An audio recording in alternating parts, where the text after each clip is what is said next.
ನಮಸ್ತೆ ಸ್ನೇಹಿತರೆ. ಅಧಿಕ ಮಾಸ ಮಹಾತ್ಮೆಯ 8ನೆಯ ಕತೆ, ಸ್ಮಿತವಿಲಾಸಿನಿಯ ಕತೆ.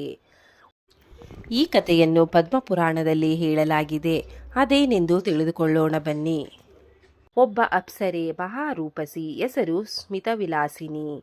ಕುಬೇರನಿಗೆ ಪ್ರಿಯಳಾದವಳು. ಇಂದ್ರಲೋಕದಲ್ಲಿ ಅವಳ ವಾಸ.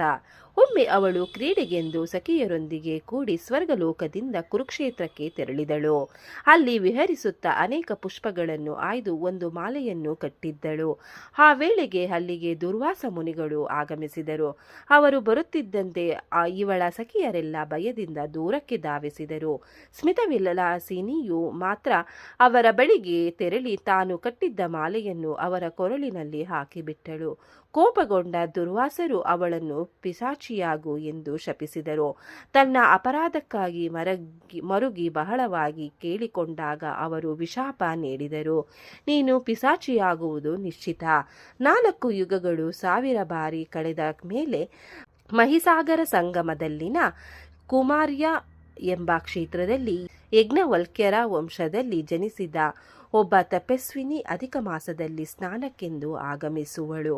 ಅವಳು ಬಗೆ ಬಗೆಯ ವ್ರತಗಳಿಂದ ವಿಶೇಷವಾಗಿ ಅಧಿಕ ಮಾಸದಲ್ಲಿ ಶ್ರೀಹರಿಯನ್ನು ಆರಾಧಿಸುವಳು. ಅವಳ ದರ್ಶನ ಮಾತ್ರದಿಂದಲೇ ನಿನಗೆ ಜ್ಞಾನ ಹುಟ್ಟುವುದು.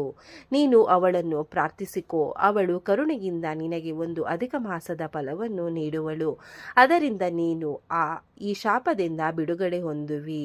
ಮುಂದೆ ಅದರಂತೆ ನಡೆದು ಅವಳು ಶಾಪ ಮುಕ್ತಳಾದಳು. ಹೀಗೆ ಒಂದೊಂದು ಅಧಿಕ ಮಾಸಕ್ಕೂ ಅಪಾರ ಫಲವಿದೆ ಎಂಬಲ್ಲಿಗೆ ಸ್ಮಿತವಿಲಾಸಿನಿಯ ಕಥೆಯನ್ನು ಮುಗಿಸುತ್ತಿದ್ದೇನೆ. ಅಧಿಕ ಮಾಸ ಮಹಾತ್ಮೆಯ 9ನೆಯ ಕತೆ, ಧರ್ಮಶರ್ಮನ ಕತೆ. ಈ ಕಥೆಯನ್ನು ಪದ್ಮಪುರಾಣದಲ್ಲಿ ಹೇಳಲಾಗಿದೆ. ಅದೇನೆಂದು ತಿಳಿದುಕೊಳ್ಳೋಣ ಬನ್ನಿ. ಹಿಂದೆ ದಕ್ಷಿಣ ದೇಶದಲ್ಲಿ ಪ್ರಶಸ್ತವಾದ ಗೋದಾವರಿ ತೀರದ ಪ್ರತಿಷ್ಠಾನಪುರದಲ್ಲಿ ಒಬ್ಬ ವೃದ್ಧ ಬ್ರಾಹ್ಮಣನಿದ್ದ. ಧರ್ಮಶರ್ಮ ಎಂದು ಅವನ ಹೆಸರು. ಬಹಳ ಶಾಸ್ತ್ರಗಳನ್ನು ಓದಿದ ವಿದ್ವಾಂಸ, ಮಹಾಪ್ರಜ್ಞ. ಆಗೊಮ್ಮೆ ಅಧಿಕ ಮಾಸ ಬಂದಿತ್ತು. ವೃದ್ಧನಾದ ತನಗೆ ಉಪವಾಸಾದಿ ಯಾವುದೂ ಸಾಧ್ಯವಾಗದೆಂದು ಭಾವಿಸಿ ಅಧಿಕ ಮಾಸದಲ್ಲಿ 3 ದಿನಗಳಾದರೂ ಸ್ನಾನ ಮಾಡುವ ವ್ರತವನ್ನು ಕೈಗೊಂಡ. 2 ದಿನಗಳು ಪೂರೈಸಿದವು. 3ನೆಯ ದಿನದಂದು ಸ್ನಾನಕ್ಕೆ ತೆರಳಿದಾಗ ಮಾರ್ಗ ಮಧ್ಯದಲ್ಲಿ ಒಂದು ಭಯಂಕರಕರದ ಪ್ರೇತ ಗೋಚರಿಸಿತು. ಆ ಭಯಂಕರ ಪ್ರೇತವನ್ನು ಕಂಡು ಸ್ವಲ್ಪವೂ ಭಯಪಡದೆ ಧರ್ಮಶರ್ಮ ನೀನಾರು ಎಂದು ಕೇಳಿದ. ಆ ಬ್ರಾಹ್ಮಣನ ದರ್ಶನ ಹಾಗೂ ಅವನ ಮಾತುಗಳ ಶ್ರವಣದಿಂದ ಪ್ರೇತಕ್ಕೆ ಸದ್ಬುದ್ಧಿ ಜನಿಸಿತು. ಕೈಜೋಡಿಸಿಕೊಂಡು ಅವನನ್ನು ಕೇಳಿಕೊಂಡಿತು. ಪೂಜ್ಯರೇ, ನಾನು ಪಾಪವಶದಿಂದ ಪ್ರೇತನಾಗಿರುವ ಪಾತಕಿ. ದಯವಿಟ್ಟು ನನ್ನನ್ನು ಉದ್ಧರಿಸಿ.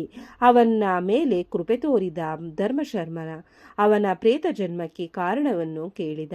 ನಾನು ಮಹಾಚೋರ, ಪರಸ್ತ್ರೀ ಲೋಲೋಪ, ಮದ್ಯಪಾನವನ್ನು ಮಾಡಿದವನು, ಬ್ರಹ್ಮಹತ್ಯೆಯನ್ನು ಬಿಟ್ಟವನಲ್ಲ. ಅದರ ಫಲ ಈ ಪ್ರೇತಯೋನಿ. ಕರುಣಾನಿಧಿಯಾದ ಬ್ರಾಹ್ಮಣ ತನ್ನ ಆ 3 ದಿವಸದ ಸ್ನಾನದ ಫಲವನ್ನು ಅವನಿಗೆ ಧಾರೆ ಎರೆದ ಕೂಡಲೇ ಸಕಲ ಪಾಪಗಳಿಂದ ಬಿಡುಗಡೆ ಕಂಡ. ಅವನು ಆ ವಿಪ್ರನಿಗೆ ನಮಿಸಿ ದಿವ್ಯ ರೂಪಧಾರನಾಗಿ ವಿಮಾನವನ್ನೇರಿ ಸ್ವರ್ಗಕ್ಕೆ ನಡೆದ.